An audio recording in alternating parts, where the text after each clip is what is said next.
Good morning प्यारे बच्चों। आज हम करेंगे वर्कशीट नंबर 80। सब्जेक्ट आपका सामाजिक विज्ञान भूगोल। क्लास है आपकी 9th और आज की डेट है 4 फरवरी। आज की वर्कशीट का हमारा टॉपिक है प्राकृतिक वनस्पति तथा वन्य जीव। ये पुनरावृत्ति 2 है। इससे पहले वाली वर्कशीट में हम इस वाले चैप्टर के रिवीजन कर चुके हैं। आज हमारी ये सेकेंड वर्कशीट है रिवीजन की। सबसे पहले 1 से 5 तक अति लघु उत्तरीय प्रश्न दिए गए हैं। इनका उत्तर हमें या तो एक शब्द में या एक पद में या फिर अधिकतम 30 शब्दों में देना है। पहला क्वेश्चन है हमारा, प्राकृतिक वनस्पति का क्या अर्थ है। इसका आंसर देख लेते हैं एक बार।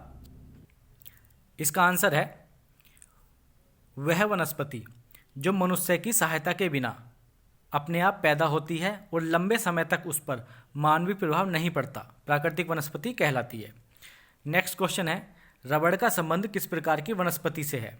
तो रबड़ जो है वो उष्णकटिबंधीय वर्षावन की वनस्पति में पाई जाती है। नेक्स्ट क्वेश्चन है हमारा, वनस्पति जगत तथा प्राणी जगत में मुख्य अंतर क्या है। तो इसका आंसर हो जाएगा, वनस्पति जगत में पेड़ पौधे आते हैं जबकि प्राणी जगत में जीव जंतु आते हैं।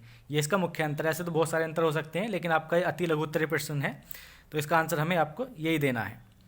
नेक्स्ट क्वेश्चन है, सिमलीपाल जीव मंडल निचय कौन से राज्य में है। तो ये ओडिशा में है।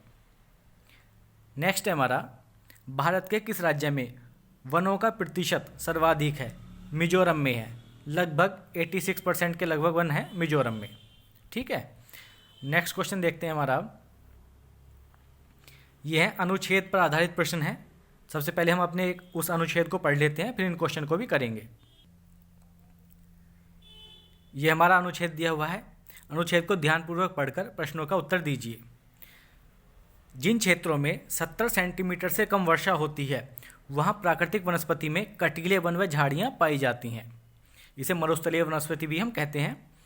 इस प्रकार की वनस्पति देश के उत्तरी पश्चिमी भागों में पाई जाती है, जिनमें गुजरात, राजस्थान, छत्तीसगढ़, मध्य प्रदेश, उत्तर प्रदेश, हरियाणा के अर्धशुष्क क्षेत्र सम्मिलित हैं। अकासिया, खजूर जिसे पाम बोलते हैं, नागफनी जिसे कैक्टाई बोलते हैं, यहाँ की मुख्य पादप प्रजातियाँ हैं। आपको यह भी ध्यान रखना है। इन वनों के वृक्ष बिखरे हुए होते हैं। इनकी जड़ें लंबी व जल की तलाश में चारों ओर फैली हुई होती हैं। पत्तियां प्राय छोटी होती हैं जिनसे वाष्पीकरण कम से कम हो सके। शुष्क भागों में झाड़ियां और कटीले पादप पाए जाते हैं। ठीक है, तो ये हमारी अनुच्छेद था। अब इसके हम क्वेश्चन को करेंगे। पहला क्वेश्चन है हमारा, भारत के किन राज्यों में मरुस्थलीय वनस्पति पाई जाती है। तो इसका आंसर है भारत के गुजरात, राजस्थान, छत्तीसगढ़, मध्य प्रदेश, उत्तर प्रदेश और हरियाणा के अर्धशुष्क क्षेत्रों में मरुस्थलीय वनस्पति पाई जाती है।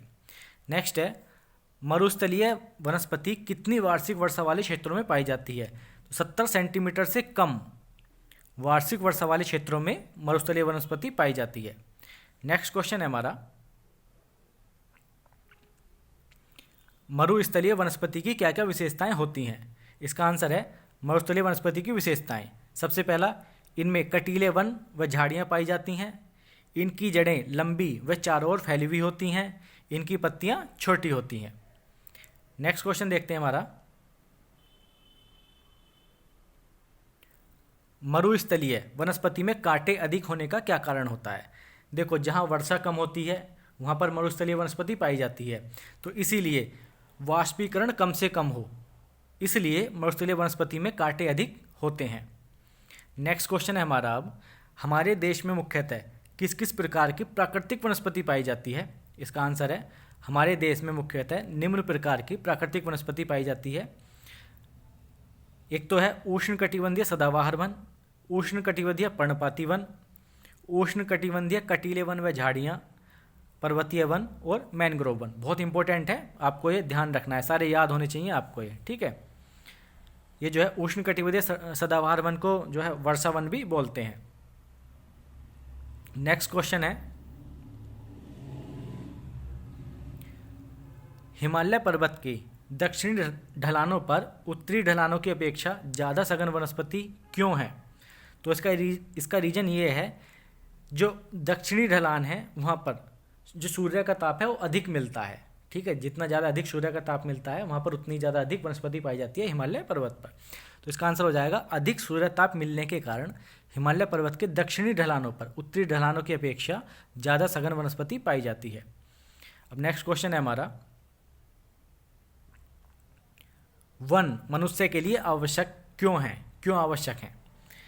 इसका आंसर हो जाएगा वन मनुष्य के लिए आवश्यक है क्योंकि वनों से हमें लकड़ी प्राप्त होती है, ठीक है, और जड़ी बूटियाँ, बहुत बेशकीमती लकड़ियाँ भी प्राप्त होती हैं।